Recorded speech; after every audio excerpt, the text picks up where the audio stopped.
everyone. Welcome to the RoundUp Tech, Trends, and Tunes. This is a show where we dive into the world of technology. We take a look at social topics and, of course, take a closer look at the incredible and intriguing world of entertainment. My name is Gloria Babarindi, and I'm going to be your host for this show. Well, I'm not going to be doing this alone. I have the incredible tech entrepreneur, Wale Faro, doing this with me on the show. And together, we will be engaging you in a beautiful conversation on today's episode. This is our very first episode, and we have quite a lineup of conversation for you. We're looking at love in the digital age and, of course, celebrating African excellence. Now, I have two amazing guests joining me on the show for this incredible conversation. But first off, let's hear from Wale. Happy New Year, Wale. Happy New Year. I don't think we've seen this year. No, we haven't. Okay, so Happy New Year. How are you doing? How are you doing, Gloria? I'm good. Excellent. Good to be Excellent. back. It's good to be back on the show. It's good to be You're back. looking, it's like you really needed that break because you're looking. It's not loud, that one. I wanted to say you're looking well rested. You're looking chopped up. Your mind is at rest. Fresh skin. You get it. It's so good to be back on the show. Good to be back. You look good yourself. Yeah, thank you so much. Absolutely. Thank you. All right, so we're having a conversation today. I did mention that I have with me a guest on the show. Ladies and gentlemen, drum rolls. I'd like to make welcome Dari Olatoye, who is the co-founder and the chief executive officer of TrueFlutter, which is a dating app, not just for Nigerians, not just for Africans, but for Nigerians and Africans in the diaspora. Hello, Dari. Hi. Morning. Welcome to the show. Thank you you. so much for joining us today. Thank you for having me. How are you doing? I'm fine. Doing great. At the first episode of the RoundUp, we're so excited to have you. Thank you. We're looking at love in the digital age. But before we even dive into all of that conversation, what was the inspiration to start TrueFlutter, right? Looking at it, because I remember we having a conversation backstage and you were telling me how that a lot of people reach out to you and they tell you from time to time, I want to get married this 2025. Yeah. So what exactly inspired you to start TrueFlutter? Okay, so my sister, like about 8 years ago, my sister got married at the age of 47. And the person she got married to just stayed about 10 minutes away from her, who was also looking for a spouse for like close to 10 years. Now they're happily married with triplets, but myself and my partner, who's also my brother, asked ourselves this question, that why can't technology solve this problem? Where you can connect people with similar values, similar interests, and so on. And that's when we started TrueFlutter, just because we wanted to solve that problem. You mentioned 10 minutes. Well, that's intriguing. Apparently, our also husband was 10 minutes away from her and she didn't know. She didn't know. And that's why I always tell people, because there's some certain areas that you don't really know your neighbors. For even you might be staying in the same estate for like 10 years and you won't know the person. So that's what happened with her. And apart from that, I've always been passionate about this. I've been doing this since university. So back in the days, I used to. How many years now? No, we launched TrueFlutter about 8 years ago. 8 years. That's a whopping amount. Yeah. Wow. Yeah. So matchmaking people for 8 years. Matchmaking people for 8 years. We started with speed dating events, then we launched the app, and we started private matchmaking too. So it's interesting you mentioned, people living 10 minutes apart and they couldn't connect for so long, right? I was doing some research. I was, trying to find some data for this conversation. And the Pew Research in the US, I got some interesting data. Okay. 3 out of 10 adults, at least in the US, have used a dating app. About 53% of those are under the age of 30. I know you mentioned your sister was 47. And of that, it's split. Men are more likely to use a dating app than women. I think 36% to 27%.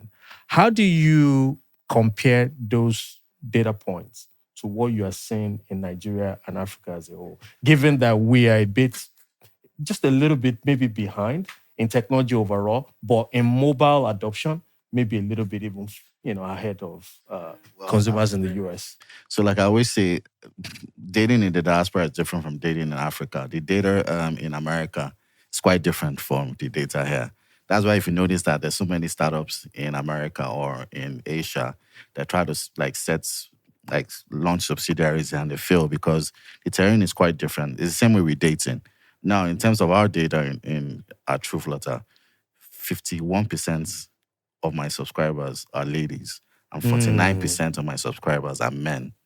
Oh. Yeah, so we take a lot of data and to be able to know the number of people using this platform. So it's quite different from the way it's used in the diaspora. That's interesting because only that data point already, roll it on its head. Yeah. Because, men are more likely, and you are saying that the data you're seeing, women, it's slightly more likely to use this. There's another interesting fact that I found because when you dig deeper into the world of dating apps, there's some where the value proposition, so to speak, is finding love.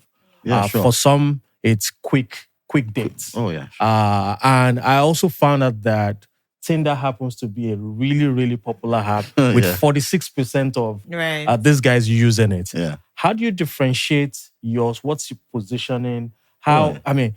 Which emotion are you tapping into for guys who are using the dating app? Like what I always say, perception is reality and brand is very important. How I projected myself as a founder for my company or the company itself the app is for people looking for genuine relationships. That's why the tag phrase is meet your future. So it could be meet your future husband or meet your future partner. So basically how I've started and how I've been projecting myself, how we've projected the company is for people. The app is for people looking for genuine relationships.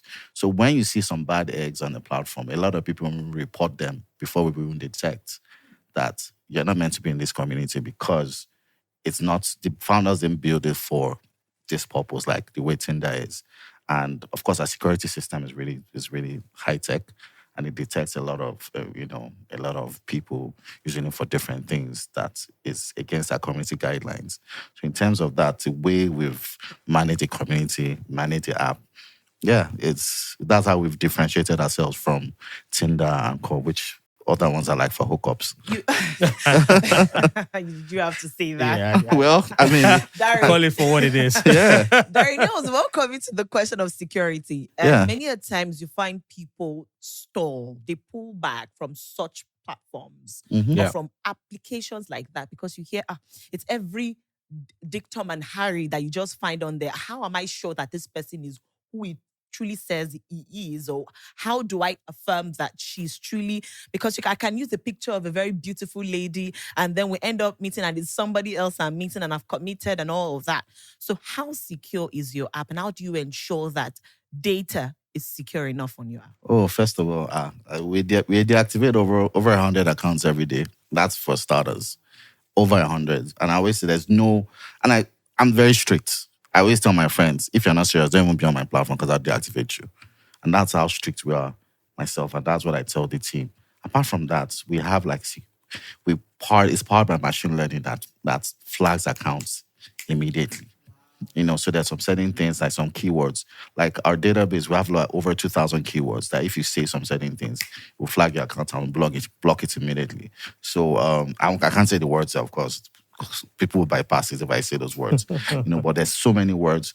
And, in terms of being able to identify what the person is, also we have video call functionality, audio call functionality. So if we want to verify the person, we always notify the people on the platform that you should be able to verify the person via video chats. You don't have to exchange numbers, just call the person on the app and then just be able to know if the person is the person who they say they are. So it's like that. One of the areas that I know dating apps like this pride themselves with sometimes is the algorithm for people looking for true love. Oh, yeah. It tells you that with certain data points, they can really find people who will connect based on background, whatever they... Can you talk a little bit about that and how you are, especially with you saying that dating here is different from dating in the diaspora? Oh, yeah. What are the very unique attributes you are taking into consideration to be able to find genuine matchmaking, for people who are looking to First of all, find love on your Derek, platform. to add to what Wale just asked Yeah. you could just cite an example. Give us a success story. Probably just share a story to answer and corroborate what Wale just asked you. First of all, would be cultural differences. It's you don't find that on other dating apps. Like, you easily want to meet people from certain tribes, and like, even if you're Igbo and you're in America, you always want to date someone from your tribe. But the most unique thing about my platform is that if you're Nigerian, I even go to Istanbul, and you can say you want to search via nationality, and you can see the people from Nigeria in Europe, instead of just swiping through a lot of Turkish people and other nationalities. You can streamline your search for a nationality. And also, there are a lot of things you put there in terms of your likes and the things you want. And because I'm also a matchmaker, I take a lot of importance in personality traits, the kind of personality traits that people should be. Like, I say, like introverted people and extroverted people. I always say that you need to be on the same spectrum. If you're like an introverted person, you need to be matched with that kind of person. So because of my knowledge of matchmaking, I've imputed that on the platform to help accelerate the matchmaking process. And that's why when people use the platform, they get a lot of matches.